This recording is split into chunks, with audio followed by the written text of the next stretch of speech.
अस्सलाम वालेकुम व्यूअर्स, आप देख रहे हैं वर्ल्ड इन्फो चैनल और मैं आपका दोस्त मोहम्मद यूसुफ। जी व्यूअर्स, इस वीडियो में हम आपको अब्दुर्रहमान गाजी के बारे में बताएंगे, खिलाफत उस्मानिया का मशहूर जंगजू। तो अगर आप न्यू हो और आपने हमारे चैनल को अभी तक सब्सक्राइब नहीं किया है, आप हमारे चैनल को सब्सक्राइब करें और लाइक करें और अपनी कीमती राय ज़रूर वीडियो के आखिर में दें और अपने दोस्तों के साथ भी हमारी ये वीडियो आप शेयर कर सकते हैं। तो बढ़ते हुए वीडियो की तरफ। Hey there. Subscribe to my channel. And also press this bell icon. Abdurrahman elif सिपाही एक अजीम कमांडर जिन्होंने रियासत उस्मानिया के क़याम के मरहले के दौरान ज़बरदस्त खिदमत अंजाम दिए। यूडस कादसी का फतह है। इनकी पैदाइश की जगह और तारीख वाज़ेह तौर पर मालूम नहीं है। सन 1329 में और आन गाजी के दौर हुकूमत में इनका इंतकाल हुआ।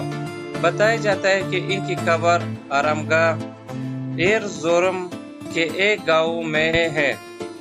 अब्दुर्रहमान एलिफ ने सुल्तान उस्मान गाजी रहमत अलैह और इनके बेटे सुल्तान और आन गाजी रहमत अलैह के ज़माने तक अपनी खिदमत जारी रखी। रियासत उस्मानिया के बड़ी होतरी के मराले के दौरान बहुत सारे किले फतह हुए। अकाकू का अलफ रहमत अलैह, सिमसा अलफ रहमत अलैह और कोनूर अलफ रहमत अलैह अपने अल्प्स के साथ इसके अतराफ में गश्त कर रहे हैं, जबकि अब्दुर्रहमान गाजी इस्तांबुल के अतराफ के हिफाजती बेरकों पर बिजली से चापे मार कर बाज़तीनी फौजियों को कैदी बना रहे थे। इनका आदमी हुक्म इस्तांबुल के गेट वे एवडेस किले को पता करना था। वो और इनके अल्प्स इस्तांबुल से आने वाले मुमकिन हमलों की जांच पड़ताल करते हैं। बाज़तीनी फौज अपनी मुमताज़ फौजियों को मायूसी के साथ तेज सवार गाजियों से लड़ने के लिए भेज रही थी। अब्दुर्रहमान गाजी ने अल्प्स को इन मुमताज़ बाज़तीनी फौजियों को ठिकाने लगाने और इनके किले की हिफाजत में वापस जाने पर मजबूर कर दिया। ये शेर जवान रात को दुश्मन की तरफ तीर चलाए बगैर नहीं सोते थे और दिन को घोड़ों की पीठ पर तलवार से लड़े बगैर नीचे नहीं उतरते थे। उन्होंने सख्त मुकाबला किया और वाहिद खुदा की फतह पर भरोसा किया।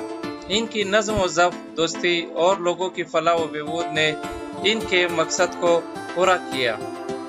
बहुत से मकामी अनातोलिया ने इस्लाम कबूल किया और इनमें शामिल हो गए। बहुत से लोगों ने इनका खैर मुकदम किया और इनकी हिमायत की। सामसा अल्प सिपाही जो कजान टेकन जो अजन के करीब आबाद हो गए, रोमन बेरकों को निशाना बनाने के लिए वक्तन फवक्तन अजन किले के इर्द गिर्द चापे मारते रहते थे। एजन तेकफूर गवर्नर ने इन चापों की शिकायत की और बाज़तीनी शहंशाह से मदद तलब की। इसके जवाब में कस्तानिया के इलाके से जमा हुए बाज़तीनी फौज को जहाज़ों के जरिए यूरोपा ले जाया गया। अब्दुर्रहमान गाजी ने ये खबर सुनी और बाज़तीनी अफवाज पर एक सदरा चापा मारा। बाकी बच जाने वाले जख्मी खस्ता हाल में इस्तांबुल किले की तरफ भाग गए। सुल्तान बेली में वाक़या यूडस कैसल इस जगह के तौर पर जाना जाता है जहां इस्तांबुल की फतह शुरू हो गई। मशरक़ी रोमन अहद में 11वें और 12वें सदी में तामीर होने का ख्याल है। यूडस कैसल ने अपने